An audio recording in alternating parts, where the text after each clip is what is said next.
It's important for me because the metastatic message is one that is not spoken about a lot. It's a scary diagnosis, it's frightening, and it's not the pink pretty ribbon that everyone talks about. It is a terminal diagnosis because there is no cure for it.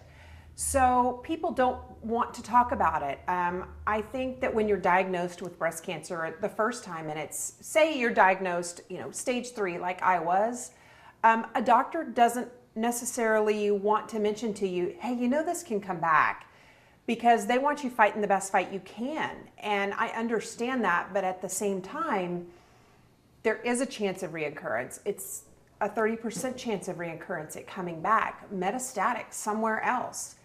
I was completely blindsided as someone fighting cancer the first time. I had no idea that my breast cancer could come back somewhere other than my breasts. I truly, in my heart, thought if my breasts were gone, I could not get breast cancer, and that is not the truth. Breast cancer can come back anywhere in your body, and once it moves from its original location is where they get the term metastatic. So it has moved from its original location, and now it's cancer, in my situation, on the bones. So it is no longer a curable disease. My message is, it is not a pink pretty ribbon. I understand the pink color, I understand awareness, but that is the breast cancer that doesn't kill. Metastatic breast cancer kills, and it kills 40,000 a year. And I would be willing to bet that is increasing, because there is no cure. And my mission is, let's talk about it. Let's talk about how horrible it is. It is a chronic, everyday disease that I fight, along with plenty of other people. Now I feel like I'm going on and on. No, well, and you brought me. It is a passion for me, so yes. Well, but so you brought me to the place of feeling helpless. When I watch your video, I think, I want to do something. What do I do? So is it just talking about it, being aware, or is it, okay, is this where we need to put our money for research? Like, what do we do? I feel like, yes, I think our money needs to be in the metastatic research realm. We know so much about breast cancer as a whole. Now let's get to the nitty-gritty. Let's now break apart. Let's put those funds into finding a cure, or even let's manage the disease a little better for metastatic patients. My treatment will never end. My treatment does not end until my doctor says there's no other drug we can throw at you.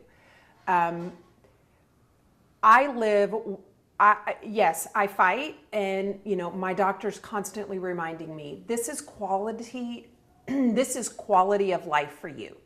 It is now a fight of quality of life. So we give you drugs to keep you alive and to make sure you can function as best as possible.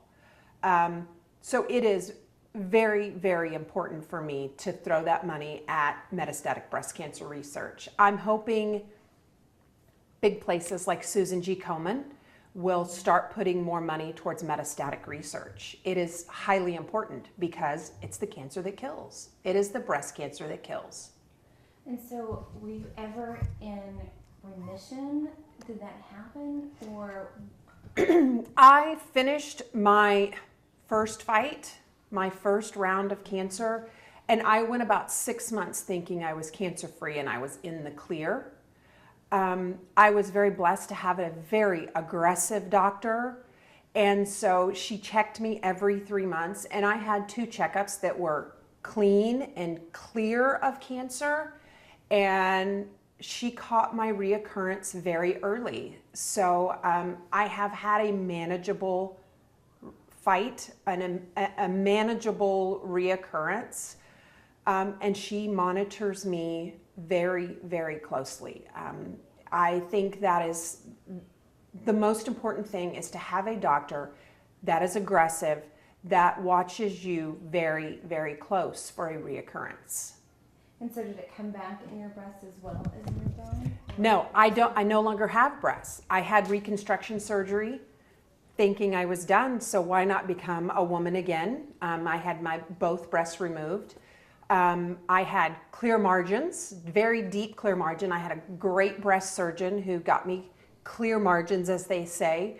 Took out lymph nodes, had those clear. So I had so many people saying clear that I did not realize that it would come back. And so I lived 6 months in bliss thinking I was clear and it wasn't going to come back because I didn't have breasts. So the only place it came back was my bones. And once again, an aggressive doctor who happened to catch something in a blood panel and then quickly sent me for scans, and that's how we found it in my bones. So it's not, see, my friend had melanoma and hers metastasized. But it's weird that they just can't fight it at the other place. You know, it's, and I'm sure these are things that you've gone through. You know, you definitely know way more about this than me, but it's just hard to wrap your mind around. Well, and there's so many great minds in the cancer world and cancer research. I had the opportunity to actually meet one of the leading breast cancer researchers at Dana-Farber in Boston. And they are trying to go there. They're trying to understand it. Cancer is just such a mutation.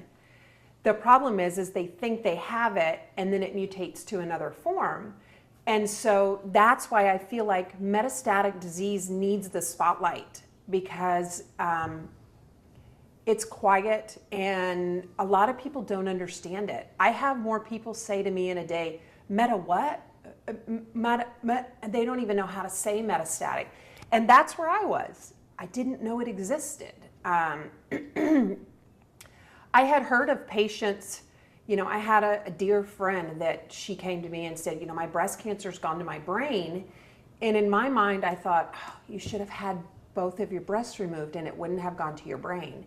And that was not the case. I was uneducated, which is my goal. That's why I want to educate. I want people to know the real side of it, the real facts. It is frightening and it is scary to talk about. And I don't think it's an oncologist's #1 duty to remind you, hey, you know this can come back, because you're already fighting hard enough. Prepare you.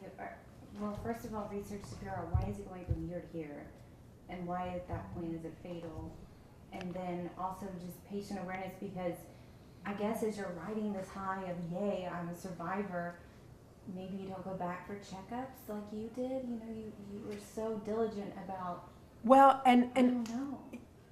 I was diligent because my doctor, that's where she is my hero, because she was so diligent in my follow-up. And I have now gotten thousands upon thousands of messages from people saying to me, my doctor didn't check up, now it's in my brain. Or, I mean, I even have close friends that's happened to in the local area.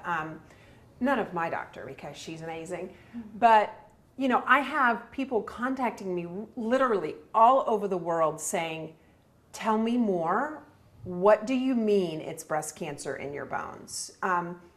Even my flip cards didn't explain it well enough. So I don't know that I'm done educating, because I have so many people asking me questions now. And I'm no researcher. I'm nothing medical. I am just a mom on a mission. I am heartbroken for the children that are facing at a young age, losing their moms and their dads to metastatic cancer. It's not okay. My 4-year-old and 6-year-old should not have to worry whether I'm going to be at their high school graduation.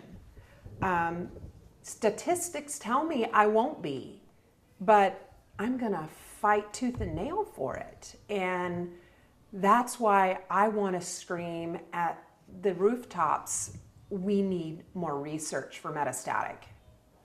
Even though you were saying the usual prognosis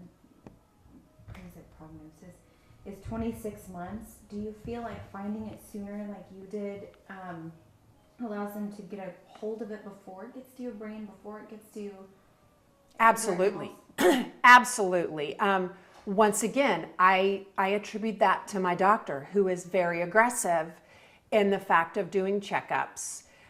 Because if you can catch it early and get on, a targeted therapy or a chemotherapy, some type of drug, maybe they can put cancer to sleep. And really, in my world, that's what it's about. We want the lullaby to make it go to sleep. It can stay in me as long as it's asleep. I don't mind. I will deal with the pain. I just don't want it spreading. And so now we're very diligent about scans and monitoring me so that cancer can stay asleep. Once again, it's quality of life. As long as I'm managing my medicine okay, my doctor's okay.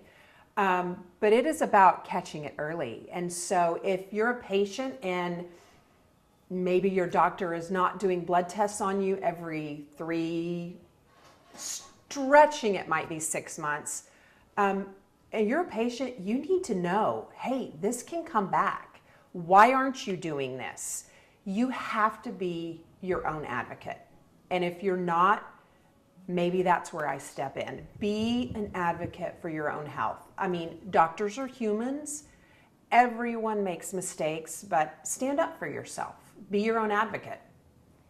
So, Holly, now talk to me about you, because we've seen this woman, after watching it, one, I showed him this morning, our hearts are broken for you, especially seeing the boys. And so I just want to know how you are. I am on a new therapy and I am stable. I have had recent scans and I'm waiting for results, but I don't want hearts broken for me. I am full of hope. I live life with very deep intent, and I live life full every day. I try, even through discipline with my children and, the typical mom struggles, I try to make memories with my kids.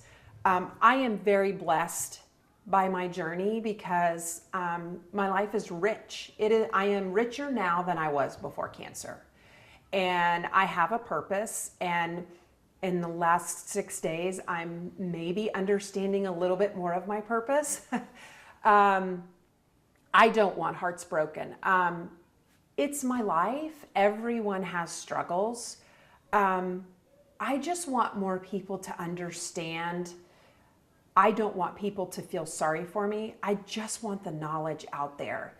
And if I can get the funding for research, that is an added bonus. But more than that, I want every human being knowing that this could happen to them, and knowledge is power. So, you thought you were going to post it and share it with your friends. Now, I can't, it climbs every time I look at it, the views. What do you make of all this? What do you think? I made that. We literally had about 20 minutes, but we were going to go have a nice dinner out, and I literally had about 20 minutes to myself. My husband was playing with a game with the kids, and I thought, I'll try this. And my goal was 1,000 views. And I don't know how quickly I had that, but then I woke up the next morning and I was like, what? And it's earth-shattering. It's overpowering. I'm writing it because I feel like metastatic finally is having a voice, and that's the part that is so exciting for me. I feel like I can speak for my girlfriends that are going through this with me, and for the messages I'm getting from the other people are saying, "Oh my gosh, someone finally gets me." I've never met them in my life. They're sending me a message on Facebook, but yet they feel a connection to me because I get it. And I do get it. And so it's very overwhelming, and I'm tired, but I'm trying to answer every single message because it's that important to me. It is very important to me. And you've, how far has it gone? Are you getting calls from the networks and... I've done a few interviews. I'm doing a couple more today. nothing earth shattering or, no Today or Good Morning America or anything like that. Once again, I'm so excited because it's the metastatic voice finally speaking. And I'm just excited because I feel like I can speak for my girlfriends that are right beside me in this fight. Their pictures are on my Holley Kitchen and the Cancer Lifers Facebook page. And those are the girls that are next to me in this same war, in this same battle.